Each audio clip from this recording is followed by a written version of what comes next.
League of Women Voters of Montgomery County, celebrating 50 years, 1971 to 2021.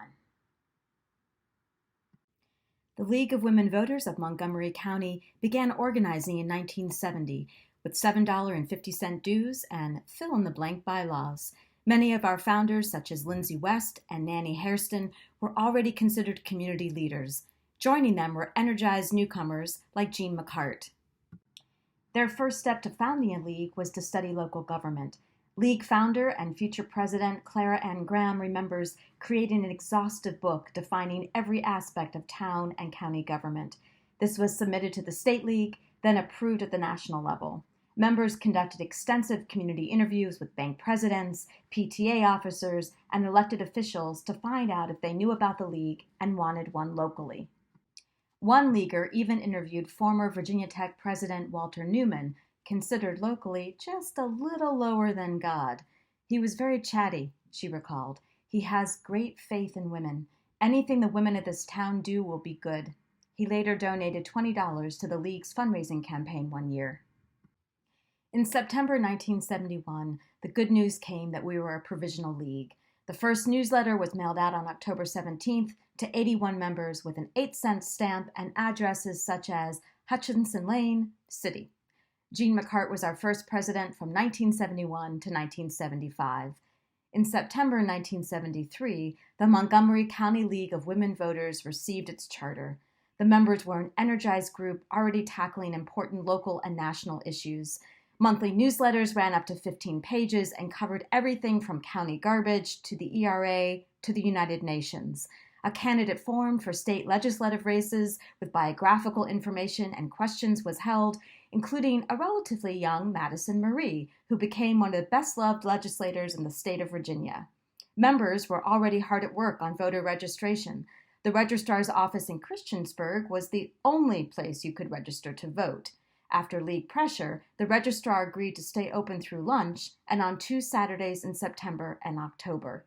A league-sponsored voter registration day in Blacksburg signed up 545 voters. Our budget included $45 for babysitting. By 1973, the League was undertaking one of its most important projects, a study of Blacksburg's form of government. Several League members, including Committee Chair Lindsay West and Kaye Wright, the first woman to serve on the Blacksburg Town Council, provided leadership in 1974 and 1975 as the League conducted an in-depth study and co-hosted community forums on moving to a town manager form of government. 2 League members were appointed to the Town Citizens Commission that wrote the new town charter. Our League lobbied the General Assembly to have the town manager form of government approved in 1975. Governor Mills Godwin signed the bill with Blacksburg officials looking on. In 1974, the National League voted at its convention to invite men to join the League.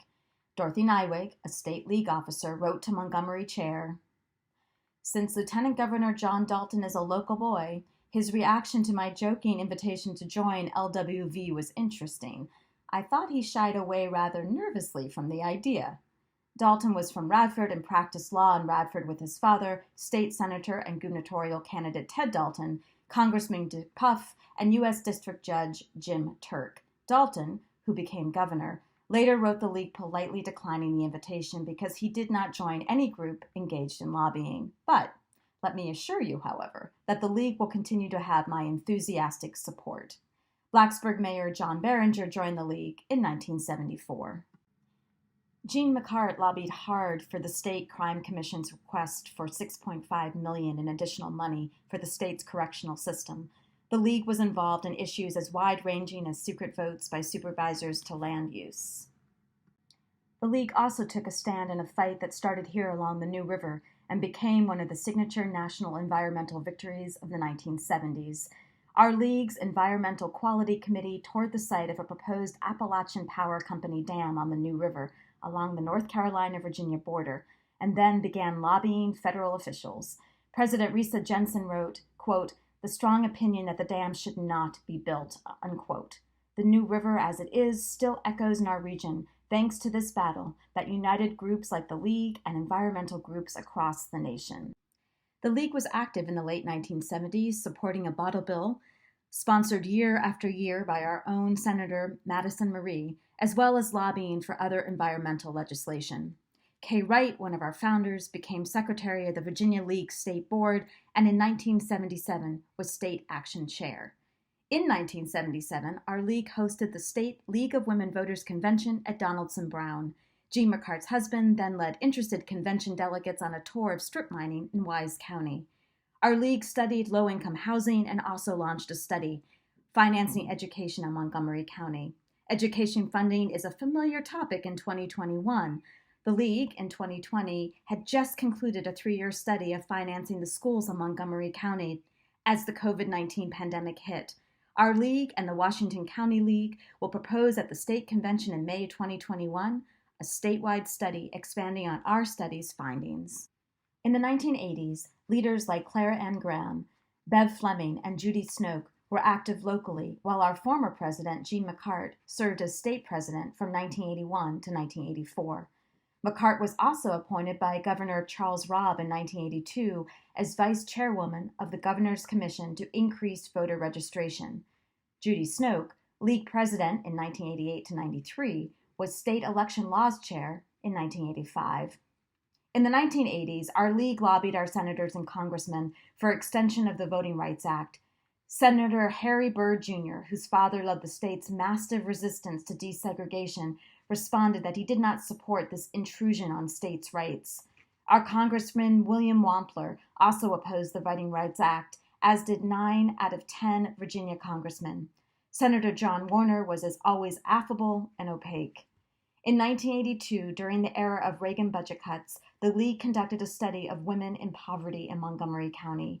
We continued to host candidate forums, often in partnership with groups like the Junior Women's Club, the Federation of Neighborhoods, and students from Blacksburg High School. In the 1990s, the group of dedicated women was led by incoming President Mary Swiger, Bev Fleming, first Vice President, and outgoing President Nadine Newcomb. A year-long study led by these women investigated closed-door meetings by the Montgomery County Board of Supervisors.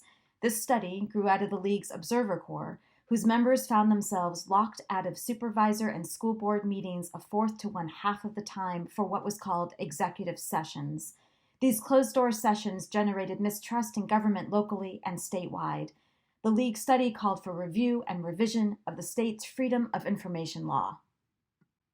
Our own Bev Fleming edited our facts brochure for 17 years. It is a directory of current administrators and officials.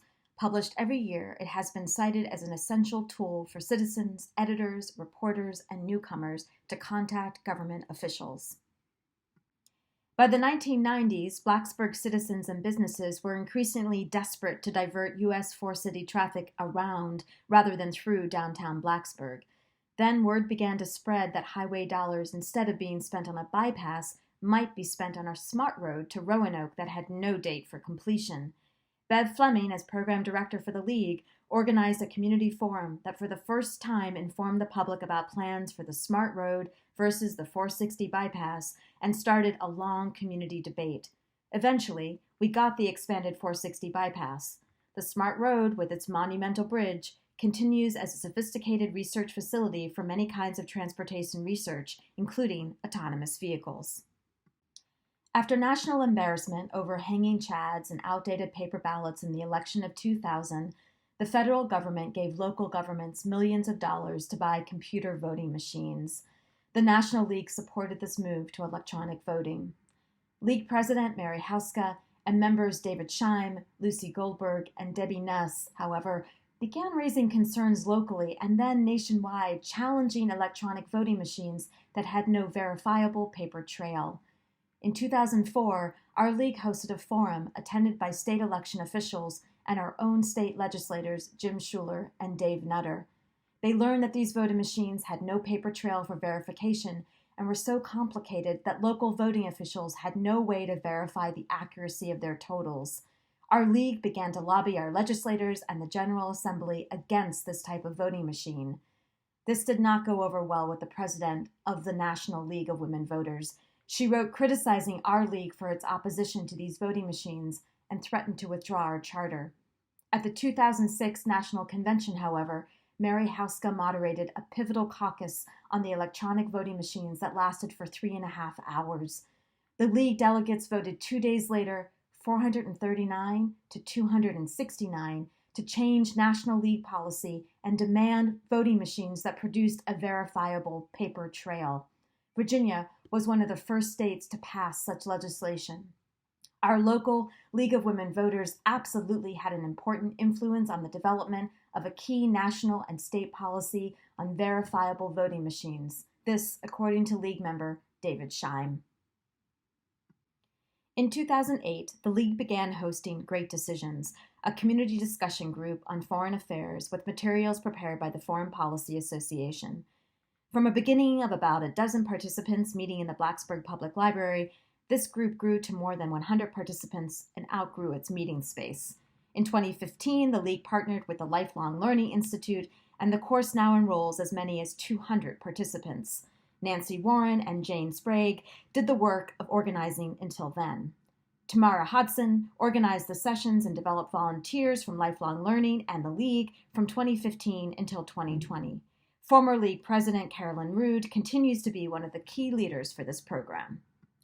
In 2011, our League hosted the 35th State Convention in Blacksburg, with U.S. League President Elizabeth McNamara as the keynote speaker. Tragically, our president-elect, Karen Cronin, who was in charge of planning the convention, had died on vacation in Hawaii. 30 League volunteers, led by Nancy Warren, stepped in to organize an outstanding convention where members discussed issues such as redistricting and the upcoming 2012 presidential election. We owe a great debt of gratitude to Mary Houska, who was our League president for most of the 15 years between 2002 and 2017, despite her best efforts to retire earlier. Mary Houska was not just our president. She also shouldered much of the work in organizing our candidate forums for years, the invitations, scheduling meeting sites, assuring video coverage before social media became the norm. Here is Mary moderating a Blacksburg Town Council candidate forum. She is still helping to guide us in this important election year. In 2014, Mary received an award from the Virginia League for her leadership in keeping all voters in our community educated and informed, and increasing our community's understanding of the effects of public policy issues. The award was presented at the annual Making Democracy Work Spring Awards event held in Richmond. A large contingent of local League members attended, whose familiar faces you see here. But Mary wasn't through yet. As president, she campaigned hard locally for our League's top priority, a citizen-led Redistricting Commission. In 2016, she gathered experts, including Roanoke Times editor Dwayne Yancey, to speak at a forum on the proposed constitutional amendment to end generations of gerrymandering. A year later, a League-sponsored presentation on redistricting packed the Lyric Theater as speakers such as former delegate Jim Schuler talked about the need to reform our state's redistricting process. Thanks to years of efforts by champions like Mary, we won this battle last year when voters overwhelmingly approved a constitutional amendment in 2020. Our League would not be here today without Mary's leadership. In 2017, Carolyn Rood became our next president, and what an energized time. Here is Carolyn at a League-hosted ERA panel surrounded by Delegate Chris Hurst, Blacksburg Mayor Leslie Hager-Smith, and Supervisor Sarah Bond. With support from the League, the ERA finally won ratification by the Virginia General Assembly on January 15, 2020. Carolyn is an educator by profession and at heart, and made several innovations to educate League members and the public about voting and political issues. She arranged for a PSA with famed poet Nikki Giovanni on Why I Vote to promote voter registration. She also created slides for the Lyric to remind patrons to turn out to vote. Carolyn also grew our partnership with Virginia Tech's Lifelong Learning Institute and boosted the turnout of the League's annual forum on major civic issues, from immigration to Virginia's abysmal ranking as one of the hardest states in the nation to vote. In addition, she researched and presented a fascinating talk for the 100th anniversary of the 19th Amendment on Black suffragists, a large untold story about courageous African-American women who fought through racism and discrimination against women to help win the vote. Carolyn also started scheduling speakers on current topics for our first Tuesday lunches that grew attendance and interest in the League. These lunch talks have continued through the COVID year by Zoom, with speakers who attract an audience from around the state.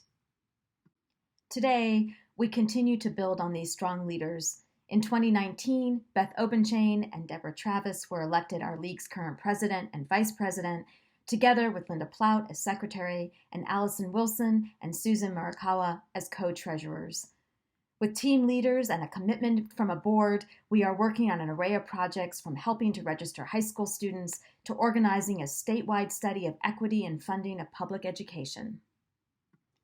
As the League prepared for the critical 2020 presidential election, we hosted a membership meeting with the County Registrar, Coney Villar, to learn about significant changes that made voting easier and more accessible for all Virginians. For the first time, Virginians could vote 45 days in advance without having to state an approved reason. There are not many images, sadly, from 2020. Despite the energy of our events committee, we had to cancel our 100th anniversary gala at the Lyric just 3 days after our nation went into the COVID-19 shutdown. Quickly, after COVID-19 hit, we partnered with the NAACP to host one of Virginia's first Zoom candidate debates in May 2020 for the Radford City Council election. Our Voter Services Chair, Peggy Lane, brought engineering and technology skills to the League at a time when we most needed them. We found new ways to connect with members and share voting information with the public by Zoom, on signage, and on social media. Our website, managed by Carolyn Rood, includes information on voter registration, elections, and candidates. Our Facebook page also keeps people informed. We partnered with VT Engage and its Assistant Director for Leadership and Civic Engagement, Jess Davis, to outreach to tech students. Actions to make voter registration easier continue, often with our partner organizations, such as the local NAACP chapter. No group is too young to learn about voting. President Beth Obenshain met outside with fully masked brownies to learn about women's suffrage during the pandemic. Our League played a significant part locally and statewide in winning ratification of the constitutional amendment to create the citizen-led Redistricting Commission. Voting Services Chair Peggy Lane organized the mailing of 1,000 postcards locally. We also designed and posted signs throughout the county and at every precinct urging a vote for the amendment, which passed with a wide margin in Montgomery County. This year, we will need our energies and your energies as Voting Services Leader Peggy Lane works to organize candidate forums for a wide range of local and state elections. It is shaping up as an exciting election year and one in which the League has a needed role in our community. Our League played a significant part locally and statewide on issues for the past 50 years. Today, it is not resting on its bench on the Huckleberry Trail. It continues to build on the shoulders of our former members and leaders. Thank you. Let's raise a toast to the 50th anniversary of the League of Women Voters of Montgomery County and begin on the next 50. Cheers.